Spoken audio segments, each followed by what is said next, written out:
ಎಲ್ಲರಿಗೂ ನಮಸ್ಕಾರ. ಇವತ್ತು ಎಷ್ಟೊಂದು ಜನ ದಿಗ್ಗಜರಿದ್ದಾರೆ ಈ ಹಾಲಲ್ಲಿ. ಸೊ ನನಗೆ ಮಾತು ಬರ್ತಾ ಇಲ್ಲ, ತೊದಲ್ತಾ ಇದೆ ನಾಲ್ಗೆ, ಕ್ಷಮೆ ಇರಲಿ. ಮೊದಲನೇದಾಗಿ ನನ್ನ ಮೋಸ್ಟ್ ಫೇವ್ರೆಟ್, ನಾನು ಅವರ ದೊಡ್ಡ ಅಭಿಮಾನಿ ನಾದಬ್ರಹ್ಮ ಹಂಸಲೇಖ ಸರ್ ಅವರು ಇಲ್ಲಿದ್ದಾರೆ. ಸರ್ ನಿಜವಾಗ್ಲೂ ಏನಂತಾರೆ, ಆಡ್ತಾ ಆಡ್ತಾ ಭಾಷೆ, ಹಾಡ್ತಾ ಹಾಡ್ತಾ ರಾಗ ಅಂತಾರೆ. ನೀವು ಆ ರಾಗನ ನಿಮ್ಮ ಭಾಷೆಯಾಗೆ ಬದಲಾಯಿಸ್ಕೊಂಡ್ಬಿಟ್ಟಿದ್ದೀರಾ. ಸಂಗೀತನೇ ನಿಮ್ಮ ಉಸಿರಾಗಿದೆ. ನೀವು ಕೊಟ್ಟಿರುವಂಥ ಸಂಗೀತದಿಂದ ಇವತ್ತು ನಾವೆಲ್ಲರೂ ಉಸಿರಾಡ್ತಿದ್ದೀವಿ ಅಂತ ಹೇಳ್ಬೋದು.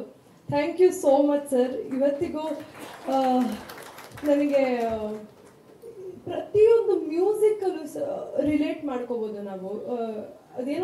ಏನೋ ಜಾದೂ ಮಾಡ್ತೀರಾ ಸರ್ ನೀವು. ನಿಜವಾಗ್ಲೂ ಶಾರದೆಯ ಸುಪುತ್ರ ಅಂತಾನೆ ಹೇಳ್ಬೋದು. ತುಂಬಾ ಹೆಮ್ಮೆ ಆಗ್ತಿದೆ ನಿಮ್ಮ ಮುಂದೆ ನಿಂತ್ಕೊಂಡು ನಾನು ಮಾತಾಡ್ತಿರೋದು. Thank you so much. And ಚಿಕ್ಕ ವಯಸ್ಸಲ್ಲಿದ್ದಾಗ ಭಾರಿ ಭಾರಿ ದೊಡ್ಡ ಕ್ರಶ್ ಇತ್ತು ಧ್ಯಾನ್ ಅವ್ರ ಮೇಲೆ. ಇವತ್ತು ಅವ್ರನ್ನ ಎದುರುಗಡೆಯಿಂದ ನೋಡ್ತಾ ಇರೋದು ಈಗಲೂ ನನಗೆ ನಂಬಕ್ಕಾಗ್ತಾ ಇಲ್ಲ. ಬಿಕಾಸ್ ಅವ್ರು ಆ್ಯಕ್ಟಿಂಗ್ ಮಾಡೋದು ನಿಲ್ಲಿಸಿದಾಗ ನನಗೆ ಸಡನ್ನಾಗಿ ಬೇಜಾರಾಯ್ತು, ಯಾಕೆ ಇವ್ರು ಎಲ್ಲೂ ಕಾಣಿಸ್ಕೋತಾ ಇರಲ್ಲ ಅಂತ. ಮೊನಾಲಿಸಾ ಹಾಡನ್ನೆಲ್ಲ ಅವಾಗ ನಾವು ಯೂಟ್ಯೂಬಲ್ಲಿ ನೋಡ್ತಾ ಇದ್ವಿ. ಸ್ಕೂಲ್ಗೆ ಹೋಗಕ್ಕೆ ಮುಂಚೆ ಇನ್ನೇನು ಬೆಳಗ್ಗೆ ಯೂಟ್ಯೂಬ್ ಪ್ಲೇ ಮಾಡಿಕೊಂಡು ಒಂದಷ್ಟು ಹಾಡುಗಳು ಬರೋದು, ಅದರಲ್ಲಿ ಮೊನಾಲಿಸಾ ಅಂತ ಬರೋದು. ಸೊ ಇದನ್ನೆಲ್ಲ ನೋಡ್ಕೊಂಡು ನಮಗೆ ರಟ್ಟಾಗಿತ್ತು ಮನಸ್ಸಲ್ಲಿ. ಸ್ಕೂಲಲ್ಲೂ ಅದನ್ನೇ ಹಾಡ್ಕೊಂಡು ಬೆಳೆದಿದ್ದು ನಾವು. And the most beautiful Sadha ma'am, ageing like fine wine. ನಾನು ನಿಜವಾಗ್ಲೂ ಅಂದರೆ ಏನಂದರೆ ಸೋಷಿಯಲ್ ಮೀಡಿಯಾ ನೋಡಿದಾಗ ಓಕೆ ಈಗಲೂ ಹಾಗೆ ಇದಾರಲ್ಲ ಅಂತ ಅನ್ಕೋಬೋದು, ಎಡಿಟ್ ಮಾಡಿರ್ಬೋದು ಅಂತ ಅನ್ಕೋಬೋದು. ಬಟ್ ಎದುರುಗಡೆಯಿಂದ ನೋಡಿದಾಗಲೂ you look like a goddess. ನಿಜವಾಗ್ಲೂ ನಾನು ಹೀಗೆ ನಿಮ್ಮ ಥರನೇ ಒಂದು ಕರಿಯರ್ ಗ್ರಾಫ್ ಇರಬೇಕು ಅಂತ ನಾನು ದೇವರಲ್ಲಿ ಕೇಳ್ಕೊತೀನಿ. ಆ್ಯಂಡ್ ಎಲ್ಲರೂ ಇದ್ದಾರೆ ಇವತ್ತಿಲ್ಲಿ. ನಮ್ಮ ಹಾಡು ಬಿಡುಗಡೆ ಆಗಿದೆ.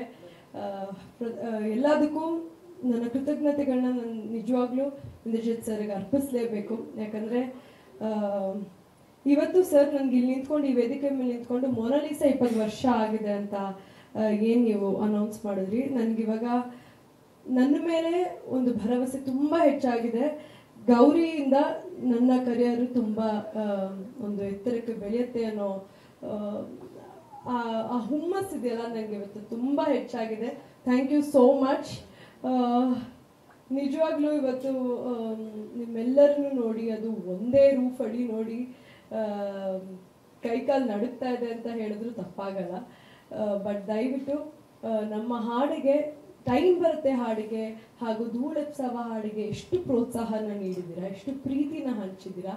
ಹಾಗೆ ಈ ಹಾಡಿಗೂ ಕೂಡ ನಮ್ಮ ಕವಿರಾಜ್ ಸರ್ ಬರೆದಿರೋದು. ಸೊ ಏನಂತಾರೆ, ರವಿ ಕಾಣದನ್ನ ಕವಿ ಕಂಡ ಅಂತ ಸರ್ ಅದ್ಭುತವಾಗಿ ಲಿರಿಕ್ಸ್ನ ಬರೆದಿದ್ದಾರೆ. ಸೊ ದಯವಿಟ್ಟು ನಿಮ್ಮ ಪ್ರೀತಿನ ಕೊಡಿ ಅಂತ ಕೇಳ್ಕೊತೀನಿ. ಇದೇ ಆಗಸ್ಟ್ 15 ನಮ್ಮ ಗೌರಿ ಸಿನಿಮಾ ನಿಮ್ಮೆದುರು ಎಲ್ಲ ಚಿತ್ರಮಂದಿರಗಳಲ್ಲಿ ರಿಲೀಸ್ ಆಗ್ತಾ ಇದೆ. ದಯವಿಟ್ಟು ಟಿಕೆಟ್ ತೊಗೊಂಡು ಕನ್ನಡ ಸಿನಿಮಾವನ್ನು ಚಿತ್ರಮಂದಿರಗಳಲ್ಲೇ ವೀಕ್ಷಿಸಿ ಅಂತ ಕೇಳ್ಕೊತೀನಿ. And thank you so much ಪ್ರತಿಯೊಬ್ಬರಿಗೂ, ಇಡೀ ಗೌರಿ ತಂಡಕ್ಕೆ, and sir and all the members of Monalisa ಚಿತ್ರಕ್ಕೆ ಥ್ಯಾಂಕ್ ಯು ಸೋ ಮಚ್.